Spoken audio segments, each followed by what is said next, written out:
I was 6 years old when the house started changing. At first it was subtle, a crack in the wall here, a door that wouldn't shut properly there. My parents brushed it off, but I could feel something wrong in the air. It started with my mom. She would disappear for hours, sometimes days. She'd lock herself in the bathroom, and when she came out, she was different. Pale, her hair matted like she hadn't slept in days. She wouldn't talk to me at first, just stare at me with those wide eyes, almost not recognizing me. I remember one day, I asked her where she'd been, and she just smiled that empty smile and said, "I've been waiting for you." Her voice didn't sound like her own. And then there was my dad. He didn't speak much after that. He'd sit in the dark staring at the walls, his hands trembling.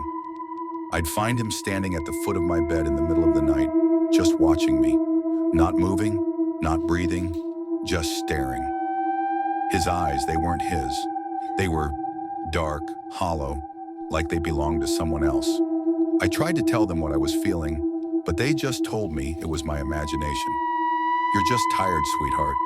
You're just seeing things," what they would say, but their voices always sounded so distant. I started locking my door at night, but it never helped. They'd still find their way in. Then came the whispering. I was awake one night when I heard it. Soft, barely audible at first, but growing louder. It was coming from the attic. My heart raced.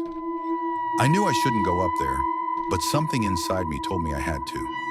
I waited until my parents were asleep, and I quietly snuck out of my room, the floorboards creaking beneath my feet as I made my way to the attic door. When I opened it, the air inside was cold, unnaturally so. The whispers were louder now, urgent, frantic. I stepped inside and the door slammed shut behind me.